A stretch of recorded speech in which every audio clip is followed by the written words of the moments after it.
Hare Krishna. Play the chanting of Jaya Radha Madhava, please. All glories to Srila Prabhupada. Jaya Radha Madhava Kunja Bihari.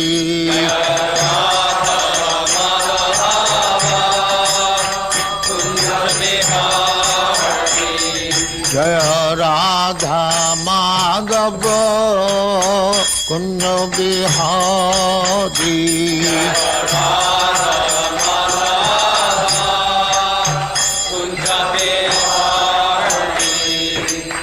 Yaśodā-nandana Brajajana Ranjana.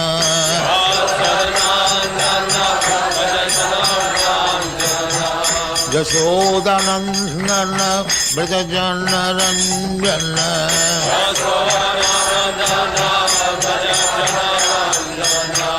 Jamuna Tira Banachari.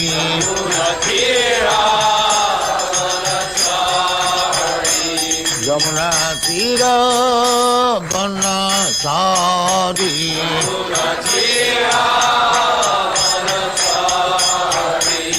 Jaya Radha Madhava Kunja Bihari.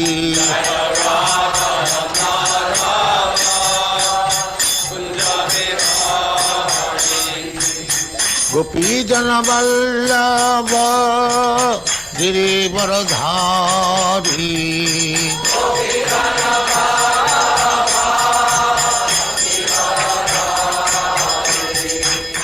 Gopi Jana Vallabha Girivaradhari.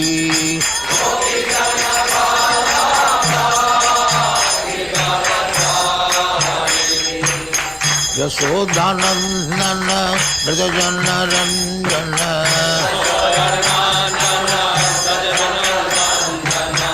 Yaśodā-nandana Brajajana Ranjana.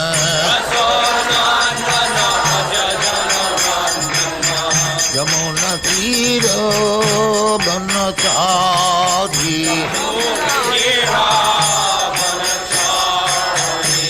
Jamuna Tira Banachari. Jaya Radha Madhava Kunja Bihari.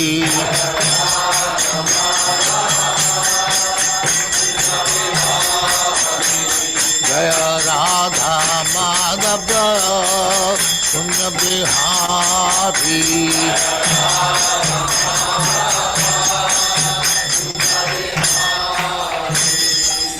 Jaya Muspa Paramahansa Parivrajagācārya Sattvareshvara Smadhakti-Vedanta Saraswati Goswami Prabhupada ki jai. Ananta Koti Vaishnava ki jai. Nāmācārya Śrī Haridas Thakur ki jai. Prem se kaho Sri Krishna Caitanya Prabhu Nityānanda Sri Advaita Gadādhara Śrīvāsādhi Gaur Bhaktivinoda ki jai. Sri Radha Krishna Gopinath Sam Khanda Radha Khanda Giridharan ki jai. Vrindavan Dham ki jai. Navadvip Dham ki jai. Ganga Māya ki jai. Jamuna Māya ki jai. Guru Dwarka Dham ki jai. Swami Bhaktivedanta ki jai. All glories to their Swami. All glories to their Swami. Thank you very much. All glories to you, Srila Prabhupada. Glories to you, Prabhupada. Om Namo Bhagavate Vasudevaya. Om Namo Bhagavate Vasudevaya. Om Namo Bhagavate Vasudevaya. O my Lord, Sri Krishna, the son of Vasudeva, the all-pervading personality of Godhead, I offer my respectful obeisances unto you from Srimad Bhagavatam 1:1:1. Narayanam namaskritya Narayanam namaskritya Naram cheva narottamam Naram cheva narottamam Devim saraswatim vyasam Devim Saraswatim Vyasam Tato Jayam Mudirayat. Tato Jayam Mudirayat.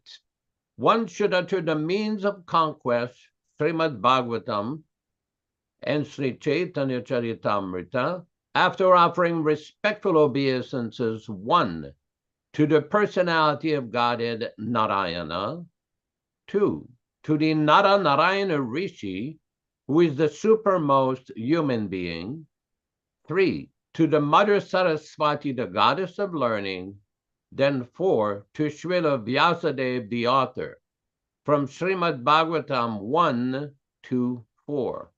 Welcome everyone to this reading and discussion from Sri Caitanya-caritāmṛta. As we do every week, we will be reading a few selected verses from the Caitanya-caritāmṛta itself, from the Adi Lila, chapter 1, text 18 to 22, which explains the meaning and the benefit of hearing this powerful transcendental literature about the life and teachings of the Yuga Avatar, Sri Krishna Chaitanya Mahaprabhu. Jai Jai Sri Chaitanya Jai Nityānanda, Jaya Dvaita Chandra Jaya Gaura Bhakta Vrinda. Glory to Sri Chaitanya and Nityānanda. Glory to Advaita Chandra, and glory to all the devotees of Sri Gaura, Lord Chaitanya. Next text. Jai. Next text. Lindeshpur. Etina Thakur Gadia ki Karye Chenoyatma Sat. Etinera Charana Vandan Tirimorenat. These 3 deities of Vrindavana, Madan Mohan, Govinda, and Gopinatha, have absorbed the heart and soul of the Gaudiya Vaishnavas, followers of Lord Chaitanya. I worship their lotus feet, for they are the lords of my heart. Granterarambe Karimangala Charana, Guru Vaishnava Bhagavan Tinera Smarana. In the beginning of this narration, simply by remembering the spiritual master, the devotees of the Lord, and the personality of Godhead, I have invoked their benedictions. Tinera Smaraneoi Vigna Vinashana, Anayaseoi Nijavanchita Purana. Such remembrance destroys all difficulties and very easily enables one to fulfill his own desires. Simangala Charanaoi Trivida Prakar, Vastu Nirdesha Shirvada Namaskara. The invocation involved 3 processes: defining the objective, offering benedictions, and offering obeisances. Again, we will proceed with our reading. It should be noted that this reading is being conducted on the basis of the original 1974 original non-edited, non-interpolated version of Sri Caitanya-caritāmṛta, and all synonyms, translations, and purports by His Divine Grace A.C. Bhaktivedanta Swami Prabhupāda, Founder-Ācārya of the International Society for Krishna Consciousness, also known as the Krishna Consciousness Movement. Today we will read from Sri Caitanya-caritāmṛta Adi Lila, chapter 5, text number 34. That's on page 398.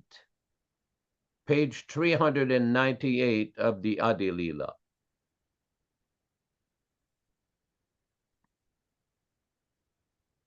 Text 34.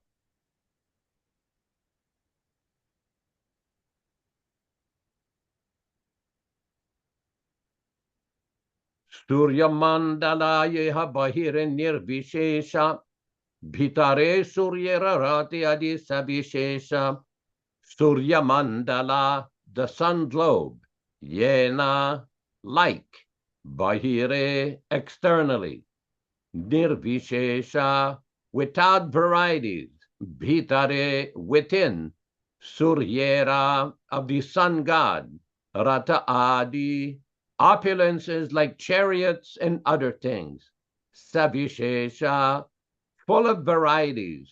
Translation by His Divine Grace, Srila Prabhupada. It is like the homogeneous effulgence around the sun. Here we're talking about the Brahman effulgence. But inside the sun are the chariots, horses, and other opulences of the sun god. Purport by Srila Prabhupada. Outside of Vaikuntha, the abode of Krishna, which is called Paravyoma, is the glaring effulgence of Krishna's bodily rays. This is called the Brahmajyoti. The transcendental region of that effulgence is called Siddhaloka or Brahmaloka. When impersonalists achieve liberation, they merge into that Brahmaloka effulgence. This transcendental region is undoubtedly spiritual, but it contains no manifestations of spiritual activities or variegatedness. It is compared to the glow of the sun. Within the sun's glow is the sphere of the sun, where one can experience all sorts of varieties. Text number 35. Kama dveshad bayat snehad yata bhaktyeshvari manaha avesha tadagam hitva bhavastad gatim gata. Kamat, influenced by lusty desire. Dveshat, by envy. Bhayat, by fear. Snehat, or by affection. Yata, as. Bhaktya, by devotion. Ishvare, in the Supreme Personality of Godhead. Manaha, the mind. Aveshya, fully absorbing. Tat, that. Agham, sinful activity. Hitva, given up. Bahavaha, many. Tat, that. Gatim, destination. Gataha, achieved. Translation by Srila Prabhupada. As through devotion to the Lord, one can attain his abode. Many have attained that goal by abandoning their sinful activities and absorbing their minds in the Lord through lust, envy, fear, or affection. Purport. As the powerful sun by its glowing rays can purify all kinds of impurities, so the all-spiritual personality of Godhead can purify all material qualities in a person he attracts.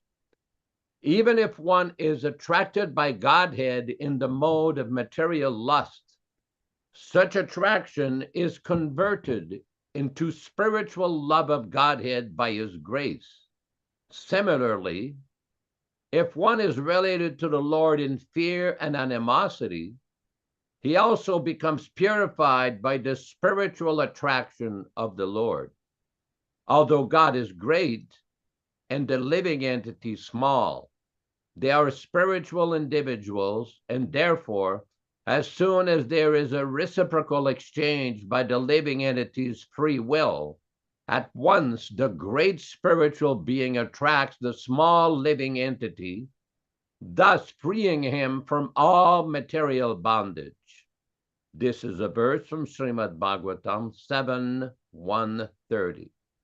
Text 36.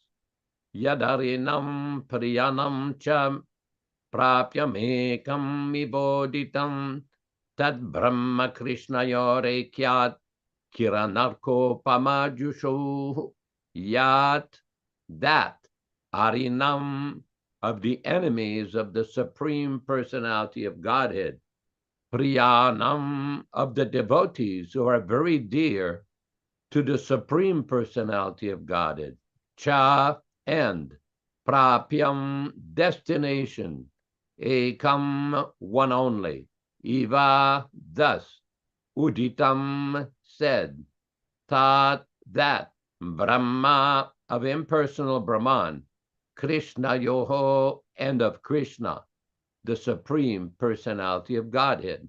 Aikyat, due to the oneness. Kirana, the sunshine. Arka, and the sun. Upama, the comparison. Jusho, which is understood by.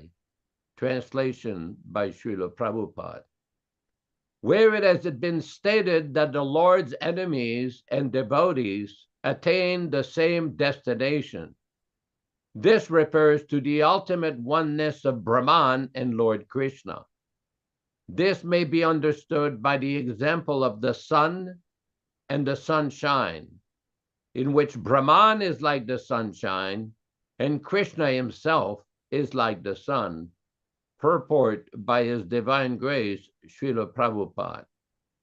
This verse is from the Bhakti-rasamrita Sindhu 1-278 of Srila Rupa Goswami, who further discusses this same topic in his Lagu Bhagavatamrita, Purva 541.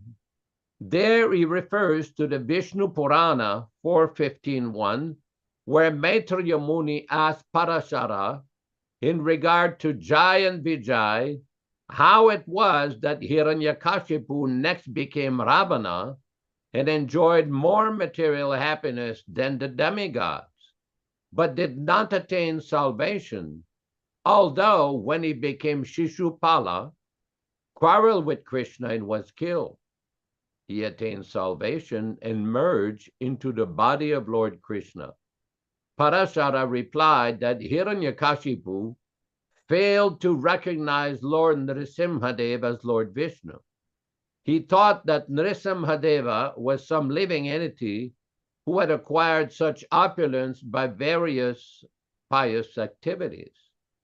Being overcome by the mode of passion, he considered Lord Nrisimhadeva an ordinary living entity, not understanding his form. Nevertheless, because Hiranyakashipu was killed by the hands of Lord Nrisimhadeva, in his next life he became Ravana and had proprietorship of unlimited opulence. As Ravana with unlimited material enjoyment, he could not accept Lord Rama as the personality of Godhead. Therefore, even though he was killed by Rama, he did not attain Sayujya, or oneness with the body of the Lord.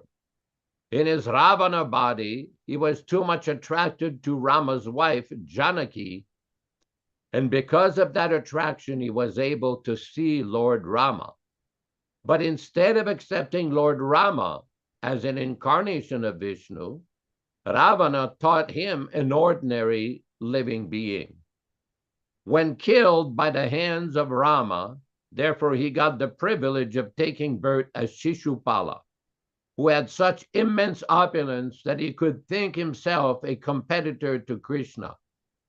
Although Shishupala was always envious of Krishna, he frequently uttered the name of Krishna and always thought of the beautiful features of Krishna.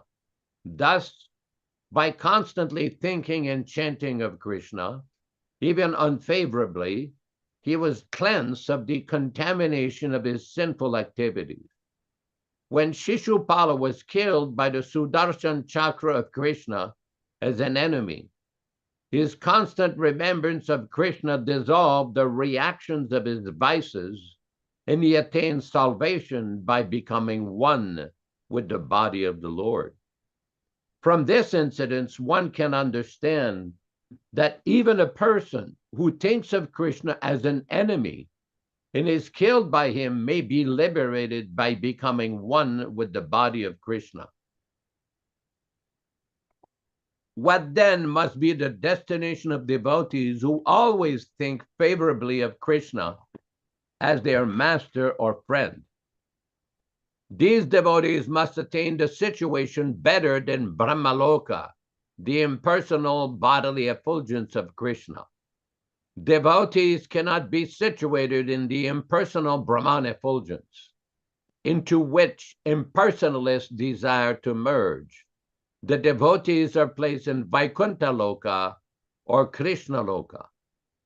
This discussion between Maitreya Muni and Parashara Muni centered on whether devotees come down into the material world in every millennium like Jai and Vijay, who were cursed by the Kumaras to that effect.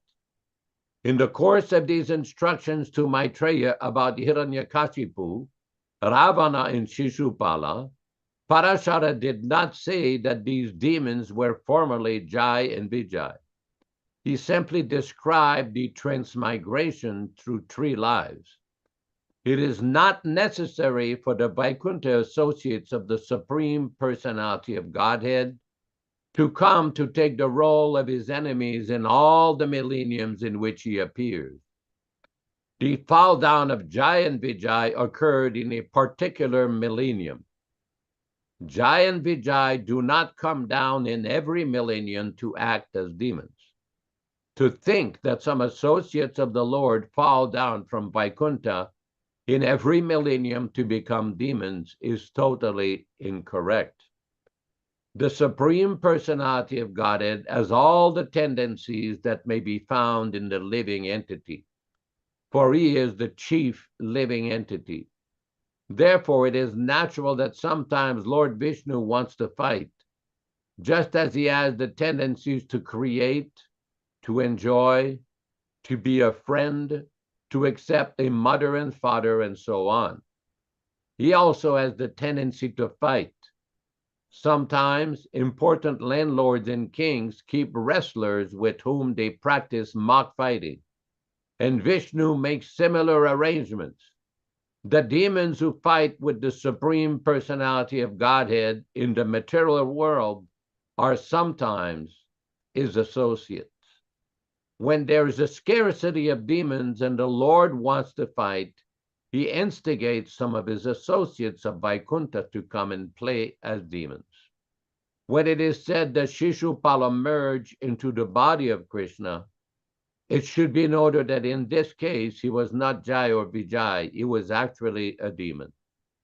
In his Brihad Bhagavatamrita, Srila Sanatana Goswami has explained that the attainment of salvation by merging into the Brahman effulgence of the Lord cannot be accepted as the highest success in life, because demons like Kamsa, who were famous for killing brahmanas and cows, attained that salvation. For devotees, such salvation is abominable. Devotees are actually in a transcendental position, whereas non-devotees are candidates for hellish conditions of life. There is always a difference between the life of a devotee and the life of a demon, and their realization are as different as heaven and hell. Demons are always accustomed to be malicious toward devotees and to kill brahmanas and cows. For demons merging into Brahman effulgence may be very glorious, but for devotees it is hellish. A devotee's aim in life is to attain perfection in loving the Supreme Personality of Godhead.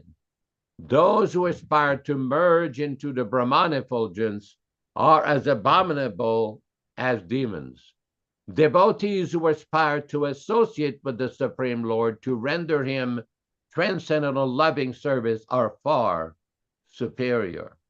Om Ajnanatimmirandhasya Jnananjana Shalakaya Chakshurunmilitam Yena Tasmai Shigurave Namaham Namaum Vishnupadaya Krishna Prestaya Bhutale Srimate Bhaktivedanta Swami Nityānanda Namaste Saraswate Deve Gauravani Pracharine Nirvishesha Shunyavadi Paschatya Deshatarine Bhagavad Vandanam Khadyam Bhakti Siddhanta Shishyayam Bhaktivedanta Namine Prasannaya Prashantaya Tasmai Shri Gurave Namaha Bhagavad Vandanam Khadyam Guru Vandana Purvakam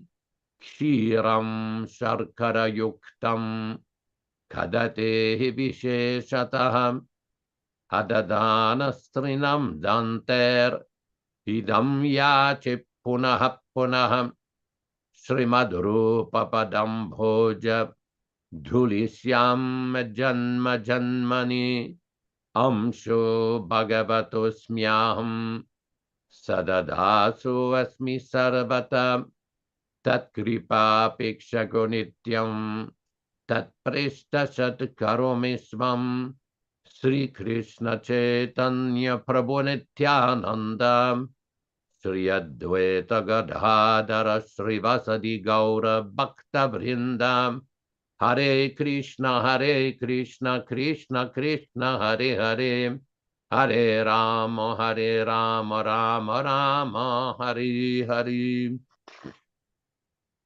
As always, we find so many different varieties of details and precise explanations about Krishna and his various incarnations in Srila Prabhupada's teachings and in his purports. Prabhupada here in this purport is quoting from Rupa Goswami's Laghu Bhagavatamrita, in which it is explained in clear detail the position of Jai Vijay, Hiranyakashipu, Ravana, and other persons who fight with Krishna in his various leelas. Now, it's to be noted that Srila Prabhupada is giving very detailed explanation. This is a very detailed purport. And Prabhupada is just rendering the information. He's analyzing and explaining in simple English how to understand the position of those who merge into the bodily effulgence of Lord Krishna.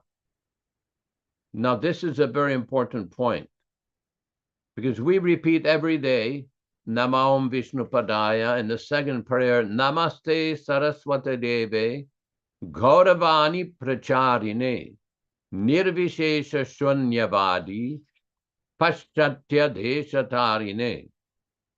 Now repeat this prayer, but the word Paschatya Deshatarine means to delivering the Western countries. And Nirvishesha Shunyavadi means filled with impersonalism and voidism. Now there's a class of philosophers, especially in India, the Mayavadis, the Advaitavadis, and the Brahmavadis, who cultivate spiritual knowledge, study the Upanishads, and engage in various austerities with the aim of merging into Brahman, to become one into Brahman. Now, the Vaishnavas, the devotees, never aspire to become one with the Lord. When the word Sayujya is given in the Shastra, the oneness means oneness in service with Krishna, with Narayana, with Lord Vishnu. That there is no other separate ideas of personal sense gratification, but only oneness to serve the Supreme Personality of Godhead. That is the real meaning of Sayujya. Now, through clever word jugglery, many of these followers of Adi Shankaracharya, they will interpret the Vedas in such a way to try to make it look. Oh, this is very interesting here. What do we have? Yes. This is from a room conversation in Hyderabad, Andhra Pradesh, India, on August 25, 1976. Prabhupada, and that is always, you cannot become one with him, Indian man. Then in what level the man got to remain in a separate entity, always in the same bhakta? Prabhupada, Nitya Yukta Upasate. The one is worshipable, another is worshipper. That's all. Nitya Yukta Upasate. Upasate means the worshipable is there and the worshipper is there. Then the question of upasana. If they become one, where is the upasana? Indian man. Yes, that's exactly what I'm telling at one stage, Prabhupada, but that is not the fact. Here it is said upasate. Upasati means he worships. So if he loses his existence, then where is worship? Indian man. No, Atmans has got to go on practicing and try to become pure and purer and purer. Prabhupada, without being pure, you cannot go there. There is no question of upasana. Yesham tvantagatam papam jananam punyakarmanam tidvanva mohanirmukta bhajante mam drida brataha. From Bhagavad Gita, chapter 7, text 28. Unless you are completely free from all sinful reaction, there is no upasana. That is practice. That is practice, just like neophyte. One is practicing, just like one student is practicing. That is sabhakta prakrita-smrita. This is material. But when you're paka, practice, then you go to the nitya dhamma, and your business is the same. Here it is practice, and there it is permanent. That's all. Nitya yukta upasati. This is a very interesting conversation by Srila Prabhupada. Thank you very much, Nilesh Prabhu, for pulling this out. And we see that Prabhupada quoted that same verse that he quotes from the Bhagavad Gita in various discussions with various other religious groups, especially when it comes to unnecessary animal killing and meat eating. Prabhupada said that this is a sinful activity. Papa. Papa means kilbisha, means sinful activities. Unnecessary killing of animals is not authorized in the Bhagavad Gita or Vedas. Therefore, it says, Prabhupada would often quote that verse, Yesham tvantagatam papam jananam punyakarmanam tidvanva mohanirmukta bhajanti mam drida. In order to come to the stage of worshiping the Supreme Personality of Godhead with, here's a nice purport again from Canto 3, Chapter 6, 28. Prabhupada says, at the end of this conversation, the word antyantikena is very significant in this verse. By development of the mode of goodness of material nature, one can become situated in the heavenly planets. But by excessive development of the modes of passion and ignorance, the human being indulges in killing the animals which are meant to be protected by mankind. Persons who indulge in unnecessary animal killing have excessively developed in the modes of passion and ignorance and have no hope of advancing in the modes of goodness. They are destined to be degraded to lower statuses of life. The planetary systems are calculated as upper and lower in the terms of the classes of living entities who live there. So this is a very important point, because when it comes to human form of life, one should elevate himself to the status of sattva guna, or the mode of goodness. And killing of animals is in the mode of passion and ignorance. That is why, in order to make spiritual advancement, at least one has to come to the platform of raising himself from the animalistic platform of passion and ignorance to the level of the mode of goodness. Now, this is not very difficult. It can be done by following the instruction of the bona fide Acharya like Srila Prabhupada. Now we know, as we've discussed in the beginning of this presentation by Vishwakarma Prabhu, the point, an expression that has been coined, the deep state. Everybody knows, who follows the political developments in the United States of America and other countries, that there has been accusations by various journalists and other people that there are some people who run a deep state who make decisions that are not always in the best interest of the citizens, but in the best interest of an elitist class of people who want to control and dominate the masses. Deep state. The same thing in the society that Srila Prabhupada started. There's a group of people who are more interested in their own power, in their own prestige, in their own illusory ideas, and their false interpretations of Prabhupada's teachings than the welfare of the devotees and correctly following Srila Prabhupada's instruction. That has been termed as the ISKCON deep state. Prabhupada in 1970 referred it as a great sinister movement that had infiltrated the society. At some point in different conversations, he intimated that this was due to the influence of some of his godbrothers who were trying to pollute his disciples, trying to infiltrate his society and cause havoc, cause disturbances. We have seen by study of Srila Prabhupada's activities, by clear observation of his accomplishment, of his writings, of his personalities, that this person was especially empowered by Sri Chaitanya Mahaprabhu to deliver. There's the conversation. Here we go. This is, does it give a reference? Yeah, it's a letter to Hamsadutta on September 2nd, 1970. Srila Prabhupada, it is a fact, however, that the great sinister movement is within our society. Srila Prabhupada, at the present moment in our ISKCON campus, politics and diplomacy has entered. Some of my beloved students, on whom I counted very, very much, have been involved in this matter, influenced by Maya. As such, there has been some activity which I consider as disrespectful. So I've decided to retire and concentrate attention to book writing and nothing more. Regarding the poisonous effect in our society, it is a fact, and I know where this poison tree has sprung up and how it affected practically the whole society in a very dangerous form. So we have to learn from historical incidents. When Prabhupada said, do not associate with a certain class of people, with a certain group of people, this is not a joke.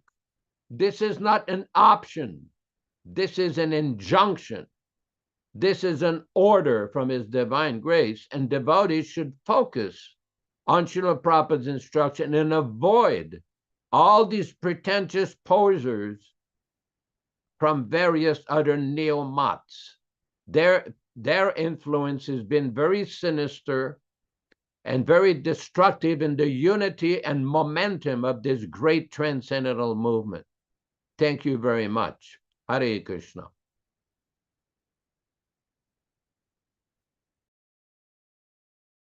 All glories to Srila Prabhupada. Thank you very much for that wonderful, detailed insight. We're going to carry on with the insight that are coming from the class today. And it's important to note that the highest level of spiritual activity in the universe is service to the pure devotee Krishna, or Prabhupada, I should say, excuse me, which in turn is service to Krishna. So devotional service, bhakti yoga, is the goal of the serious disciple, to become fixed in some particular role to serve the mission of the spiritual master, or to serve the mission that he was given by his guru and the mission given to us by Sri Chaitanya Mahaprabhu through him. So this disciplic succession, this service to this disciplic succession, this service to the spiritual master is the key of understanding spiritual life in 2024. There is no other way. And devotional service is what we aspire for, beyond liberation. We're not interested in liberation. We're not interested in any kind of material opulence. We're not interested in any kind of fame or glory. But we should be interested only in engaging the energy of the body through the spirit soul, the energy of this life that we are given in the service of Srila Prabhupada. That energy is that life force, is the essence of our being the part and parcel of Krishna. And I wanted to further go forward Yaśodā-nandana Prabhu, because Prabhupada did refer to the nectar of devotion earlier in the discussion, and I wanted to read a section from Devotional Service Surpasses All Liberation, which is in the 4th chapter, page 48. I hope we can get it, Nilesh. It's about 10 paragraphs up from the beginning of the chapter. Yeah, go ahead, 10 pages up. The story behind this verse is that the 2 sons of Kuvera, the treasures of the demigods, were puffed up on account of the opulence of their father.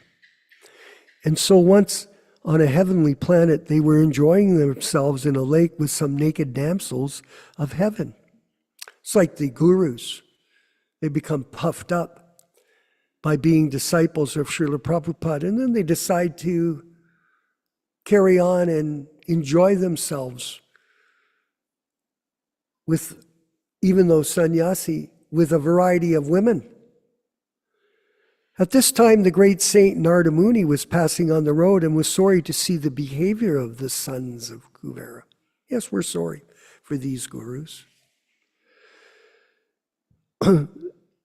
Seeing Narada passing by, the damsels of heaven covered their bodies with cloth, but the 2 sons, being drunkards, did not have this decency. Narada became angry with their behavior and cursed them thusly: "You have no sense, so it's better if you become trees instead of the sons of Kuvera." Upon hearing this, the boys came to their senses and begged Narada to be pardoned for their offenses. Narada then said, "Yes, you shall become trees, Arjuna trees, and you will stand at the courtyard of Nanda Maharaj." Now, it's unfortunate. These gurus like Mahatma, like Niranjana, like Indradumna, they're not looking for repentance. Not Radhanath. They think that they are bona fide, and they're representing themselves to others like that. And that karma is very serious. So they may not get the same chance that this pastime is explaining. Yes, you shall become trees, Arjuna trees, and you will stand at the courtyard of Nanda Maharaj. But Krishna himself will appear in time as the foster son of Nanda, and he will deliver you. Now, there's a more precarious position when you imitate a bona fide spiritual master, when you're a hoax. That is serious karma, Nilesh.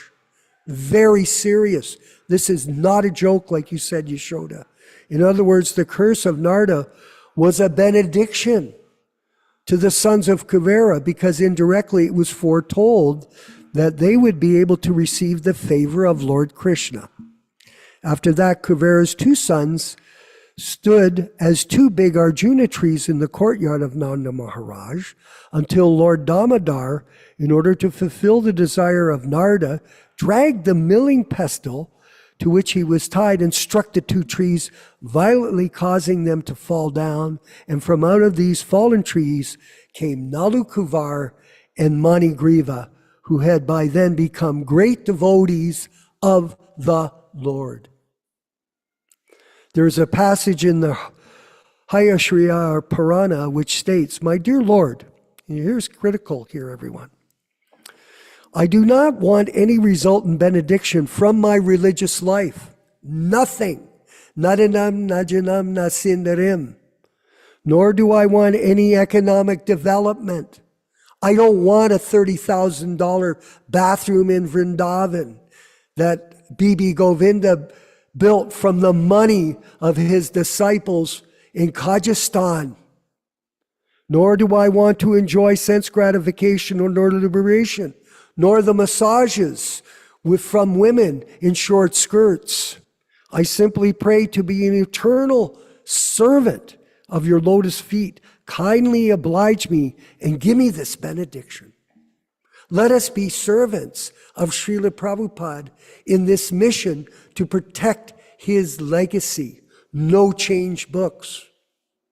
In the same Shirsha Purana, after Nrsingadev wanted to give benedictions to Prahlad Maharaj, Prahlad did not accept any material benediction. Not to be known as a famous author like Jayadvaita, and simply asked the favor of the Lord to remain his eternal devotee. In this connection, Prahlad Maharaj cited the example of Hanuman, the eternal servitor of Lord Ramachandra, who also set an example by never asking any material favor from the Lord. Not like Harikesh, who left Russia with millions of dollars and lives in a big posh mansion in Florida now with his girlfriend and a dog. He always remained engaged in his service. This is the ideal character of Hanuman, for which he is still worshipped by all his devotees. Are we worshiping these other people? They'll be forgotten in time, and they will be remembered in a very negative way, as they ruined the Krishna Consciousness movement that Prabhupada started because of their deep state deviations. Prahlad Maharaj has also offered his respectful obeisances unto Hanuman.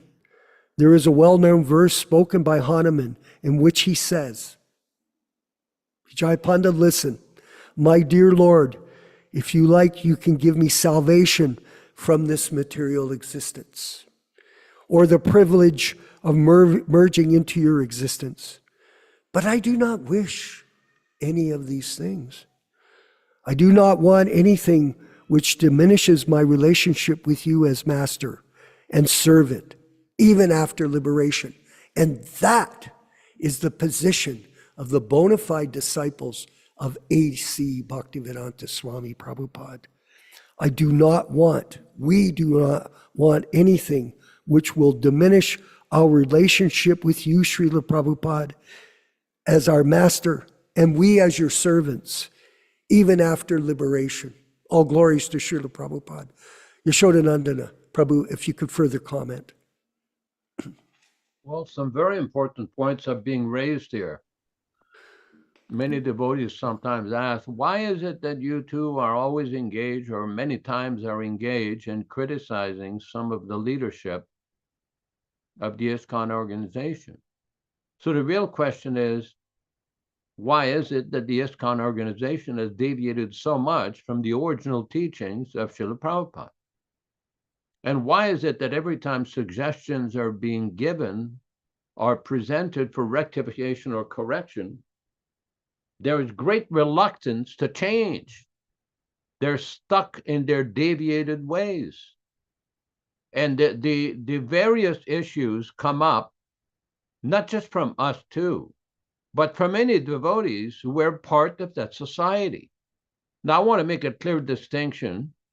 The original Krishna consciousness movement will always go on in one way or another, whether that society correctly and properly represents the original pure teachings of its founder, His Divine Grace A.C. Bhaktivedanta Swami Prabhupāda, is very doubtful. Prabhupada insisted many times, do not change my teachings, do not change my books, do not change the instructions, do not manufacture all kinds of crazy ideas, which is exactly what they have done. So therefore, these reading and discussions are very important for devotees to clearly understand the proper path and activity to follow. In a recent week or two, I've established some communication with a very good friend of mine that used to be with us in Japan, collecting for the Krishna Balarāma temple in Vrindavan. Very sincere devotee. He lives in Southern California. Very nice. And what happens is this devotee, I had an amazing discussion with him in the last couple of days, is that although he's in a situation, very nice situation, personal situation, he is always focused and thinking of Srila Prabhupada. And he clearly understands, he's not very scholarly. I don't even know if he knows how to read or write technically, but he has this amazing connection with His Divine Grace Srila Prabhupada to strong faith and allegiance to his original teaching. Now, this is the very important point. We see in the beginning of the Srimad Bhagavatam how Prabhupada starts his dedication that he lives forever by his divine instructions and the follower lives with him. Many people never understood this, and they still do not understand this. They're trying to present some nonsense hodgepodge idea that their physicality is so important for the new persons coming to Krishna consciousness. No, it's not. That instruction from Srila Prabhupada is the main message. In 1975, we've discussed this several times on the appearance day of Srila Prabhupada's spiritual master, His Divine Grace, Srila Bhaktisiddhanta Saraswati Thakur Prabhupada, how Prabhupada clearly said, it is not that he's dead and gone. That is not spiritual understanding. So we have to correctly understand the position of the Acharya. Very nice. This is Neil Sharma Prabhu is given. Very nice. The actual dedication that Prabhupada writes on his Srimad Bhagavatam. He lives forever by his divine instruction, and the follower lives with him. If we start from this premise, from this basic fundamental truth, that everything can proceed properly from that position.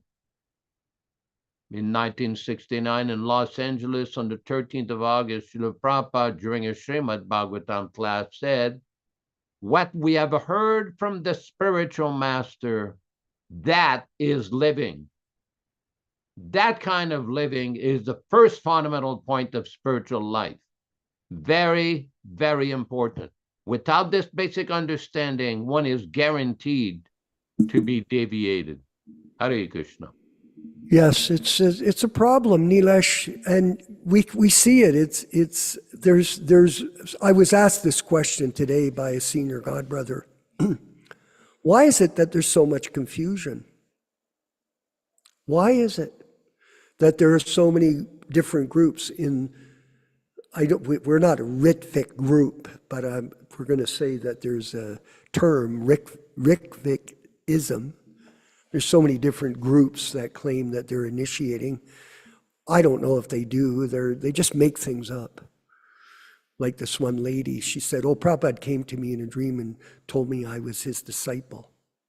And my name is this or that. So people have all these concoctions in front of pictures like this Purujit. He's like manufacturing philosophy for his own purposes. But I asked this Prabhu when I was speaking to him, please read this to me. And Nilesh, I want you to read this for us. It's the concluding words at the end of the Caitanya-caritāmṛta. That's at the end of Anchalila, right at the end, the last, I don't have the books with me, I'm in Mexico, but go to the concluding words, the last statements of Srila Prabhupada. I'd like you to read them to our group right now. Can you find them? Do you see them? Your microphone's off. I'm trying to look for it. Concluding words. The end of Caitanya-caritāmṛta, end of Anchalila 5.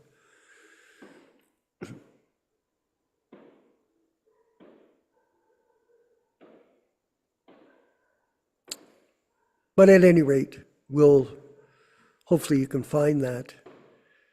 It describes in detail Prabhupada's relationship. Do you have it in front of you, Yaśodā, possibly? I have it. Oh, he has it. Could you put it up on the screen? You read it. You read it, Prabhu. This is explaining Guru Tattva, Vani incarnation, a proper understanding of this philosophy from Srila Prabhupada to every disciple. Go ahead. Today is Sunday, November 10, 1974, corresponding to the 10th of Kartika, Chaitanya era 488, the 11th day of the dark fortnight, the Rama Ekadashi. We have now finished the English translation of Sri Krishnadas Kaviraj Goswami's Sri Caitanya-caritāmṛta in accordance with the authorized order of His Divine Grace, Bhaktivedanta Saraswati Thakur Goswami Maharaj, my beloved eternal spiritual master, guide and friend. Although according to material vision, His Divine Grace Srila Bhaktisiddhanta Saraswati Thakura Prabhupada passed away from this material world on the last day of December 1936, I still consider His Divine Grace to be always present with me by His Vani, His words. There are two ways of association, by Vani and by Vapu. Vani means words and Vapu means physical presence. Physical presence is sometimes appreciable and sometimes not. But Vani continues to exist eternally. Therefore, we must take advantage of the Vani, not the physical presence. Bhagavad Gita, for example, is the Vani of Lord Krishna. Although Krishna was personally present 5,000 years ago and is no longer physically present from the materialistic point of view, Bhagavad Gita continues. In this connection, we may call to memory at the time when I was fortunate enough to meet His Divine Grace Srila Prabhupada. Sometimes in the year 1922, Srila Prabhupada had come from Calcutta to Sri Dhama Mayapur to start the missionary activities of the Gaudiya Math. He was sitting in a house at Ulta Danga when, through the inducement of an intimate friend, the late Sriman Narendranath Mallika, I had the opportunity to meet His Divine Grace for the first time. I do not remember the actual date of the meeting, but at that time I was one of the managers of Dr. Bose's laboratory in Calcutta.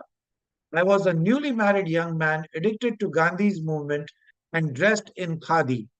Fortunately, even at our first meeting, His Divine Grace advised me to preach the cult of Sri Chaitanya Mahaprabhu in English in the Western countries.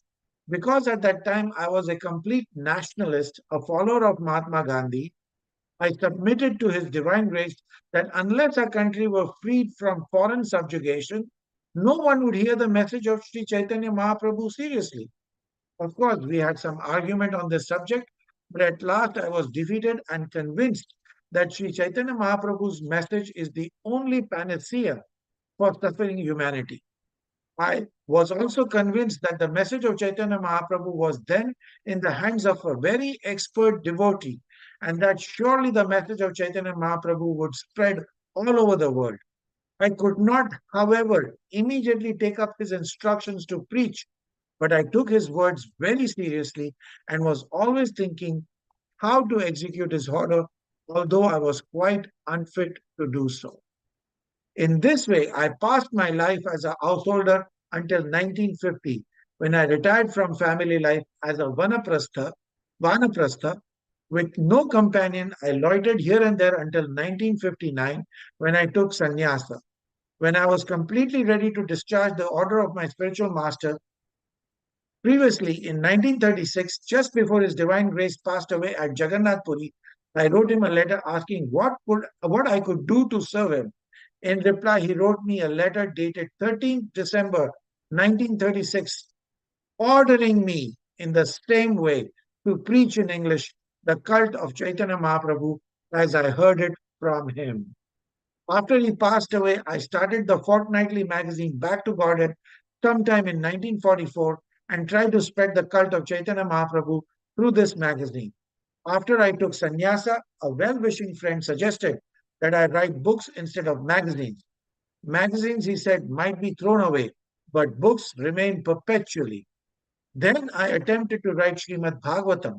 Before that, when I was a householder, I had written on Srimad Bhagavad Gita and had completed about 1100 pages. But somehow or other, the manuscript was stolen. In any case, when I had published Srimad Bhagavatam, first canto in 3 volumes in India, I thought of going to the USA. By the mercy of His Divine Grace, I was able to come to New York on September 17, 1965. Since then, I've translated many books, including Srimad Bhagavatam, Bhakti Rasamrita Sindhu, Teachings of Lord Chaitanya, a summary, and many others. In the meantime, I was induced to translate Sri Caitanya-caritāmṛta and publish it in an elaborate version. In his leisure time in later life, His Divine Grace Bhaktisiddhanta Saraswati Thakura would simply read Caitanya-caritāmṛta. It was his favorite book. He used to say that there would be a time when foreigners would learn the Bengali language to read Caitanya-caritāmṛta. The work on this translation began about 18 months ago. Now, by the grace of Sri Chaitanya Mahaprabhu and His Divine Grace Bhaktisiddhanta Saraswati Thakura, it is finished. In this connection, I have to thank my American disciples, especially Shriman Pradyumna Das Adhikari, Shriman Nitai Das Adhikari, Shriman Jai Advaita Das Brahmachari, and many other boys and girls who are sincerely helping me in writing, editing, and publishing all this literature. I think that His Divine Grace Bhaktisiddhanta Saraswati Thakura is always seeing my activities and guiding me within my heart by his words. As it is said in Srimad Bhagavatam, Tene Brahma Hridaya Adi Kavai. Spiritual inspiration comes from within the heart, wherein the Supreme Personality of Godhead in His Paramatma feature is always sitting with all His devotees and associates. It is to be admitted that whatever translation work I have done is through the inspiration of my spiritual master, because personally I am most insignificant and incompetent to do this materially impossible work. I do not think myself a very learned scholar, but I have a full faith in the service of my spiritual master, His Divine Grace Srila Bhaktisiddhanta Saraswati Thakura. And if there is any credit to my activities of translating, it is all due to His Divine Grace.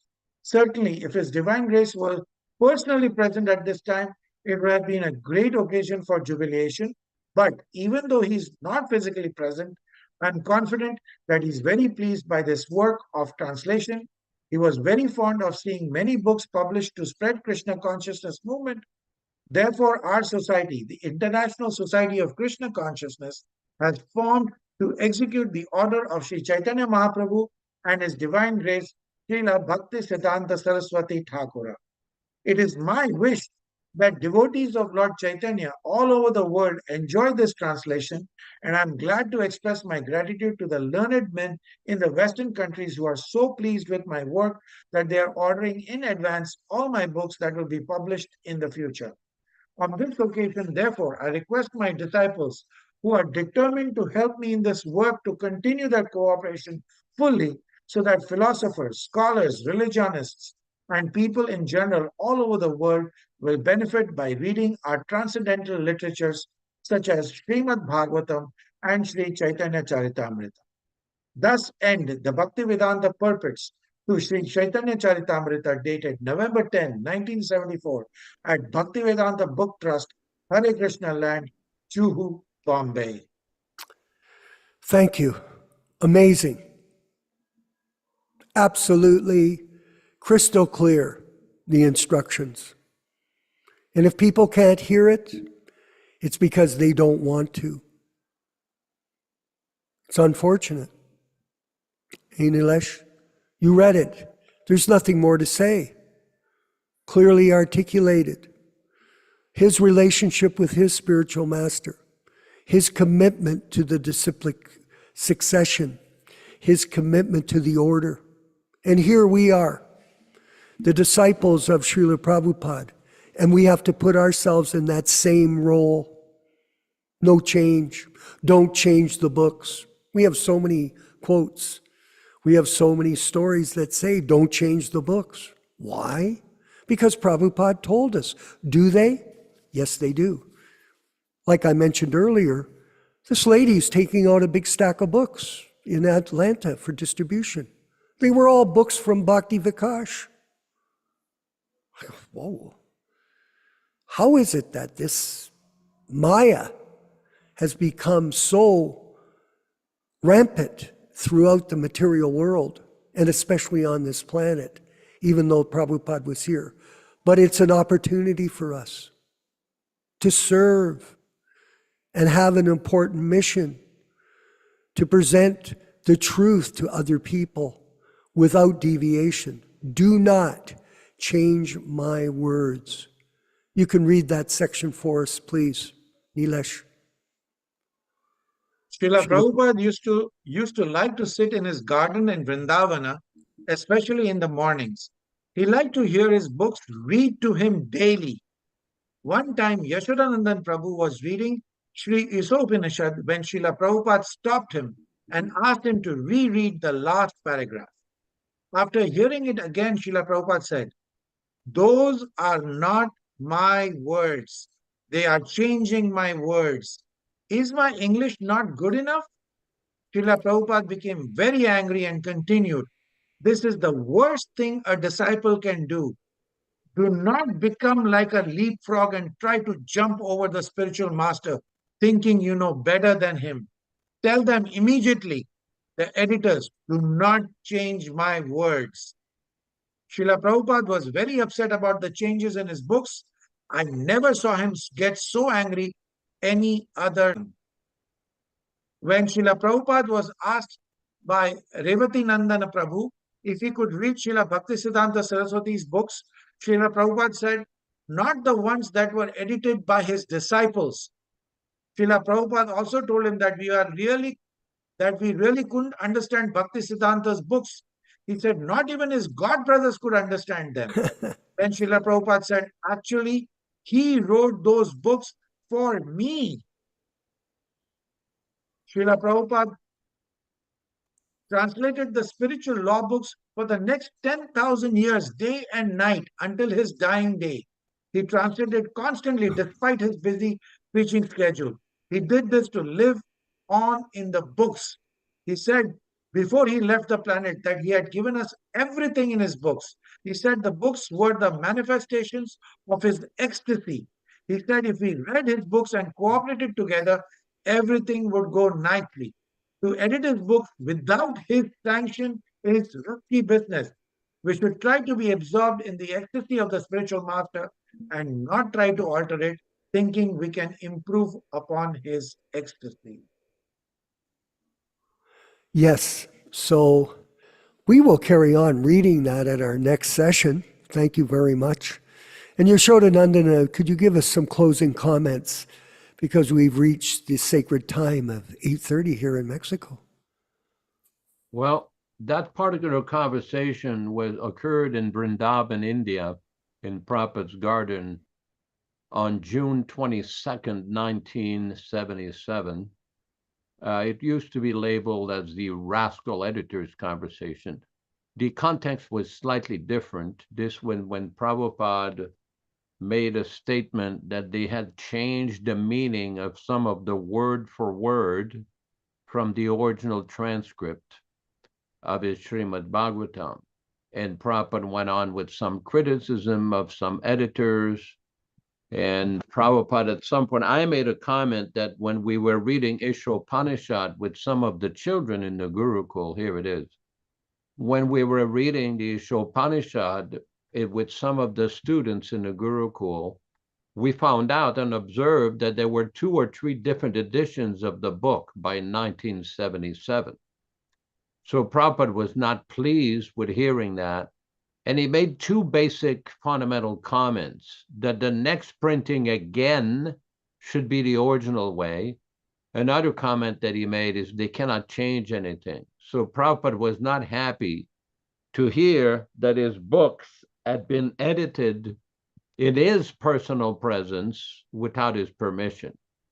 So this is the problem. This is the exact text here in the Gurukul, where you have to go down further, not up, further down. Okay, here we go. Stop there. Stop there.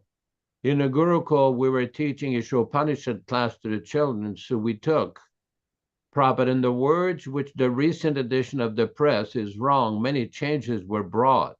They were trying to make better English, but sometimes to make better English, I think they were making philosophical mistakes also. There's not so much need of making so much better English. Your English is sufficient.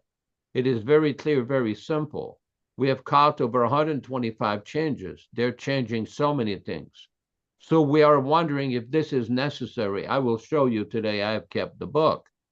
So the point is basically that during his manifested presence, his books were being re-edited and changed without his permission. Now, I know this is a very controversial topic, which some people have some very strong ideas about, but basically we stand strongly on this point. Do not change Prabhupada's words. That is a fundamental principle of HKS and the PDA, the Prabhupada Disciples Association. Hare Krishna, Hare Krishna.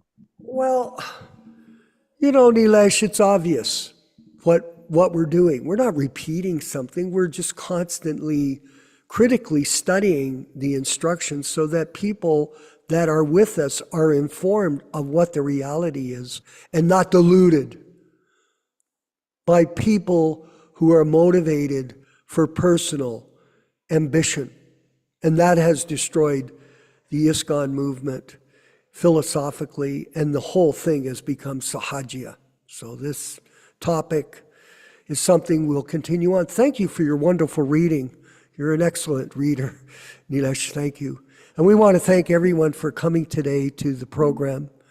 We certainly got a lot of information from our readings from the scriptures today for all of us to contemplate and meditate upon over the next day. And we'll be back on Saturday morning for Bhagavad Gita class at 10 a.m., 9 a.m. Mexico time. And wherever you are, you can look at your calendar. And Sunday, Srimad Bhagavatam class from the Delhi editions. We're moving ahead with that, by the way. So look forward to some wonderful announcements in the near future. And we want to thank you again for your participation, Mother Rochisha in Montreal. Thank you. It's very enlivening to see you carrying the banner of Aprakrita Prabhu in this participation. You're following in his footsteps. All glories to Srila Prabhupada. Let's chant along with the Hare Krishna mantra being led by Srila Prabhupada and celebrate this wonderful opportunity of association with the Prabhupada Disciples Association, Hare Krishna Society. Hare Krishna, Krishna Krishna, Hare Hare, Hare Rama, Hare Rama.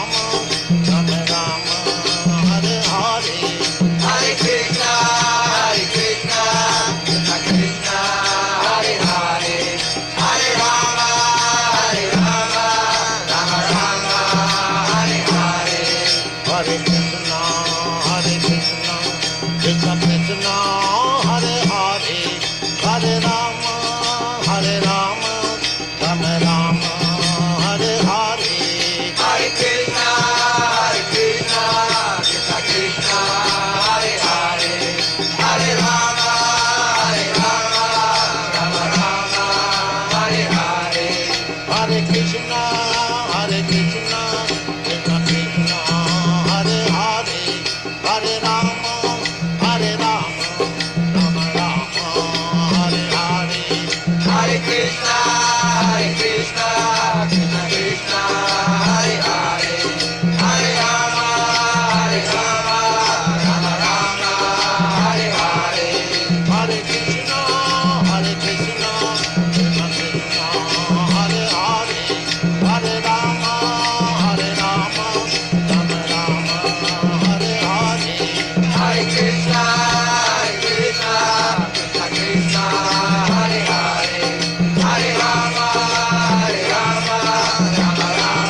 Let us offer our respectful obeisances to all the assembled Vaishnavas. Vanchakalpa tarubhyascha kripa sindhubhya evacha patitanam pavanebhyo Vaishnavebhyo namo namaha. I offer my respectful obeisance. We all offer our respectful obeisances unto all the Vaishnava devotees of the Lord, who can fulfill the desires of everyone, just like desire trees, and who are full of compassion for the fallen souls. Thanks everybody for participating in this enlivening program. Vishwakarma Prabhu in Mexico, and our good friend Nityānanda Prabhu in Miami, Florida, or Fort Lauderdale, Florida, wherever. Rochester Mataji in Montreal, Canada. Vijay Pandit in Italy, in Douaeville, Italy. Michael Dillon in Yuba City, California, and everybody coming to the program. We invite you to come on Saturday morning at 7 o'clock a.m., corresponding to 10 o'clock a.m. Eastern Coast time, and we look forward to see all of you there. Thank you so much. Hare Krishna, all glories to Srila Prabhupada. He lives forever by his divine instructions, and the follower lives with him.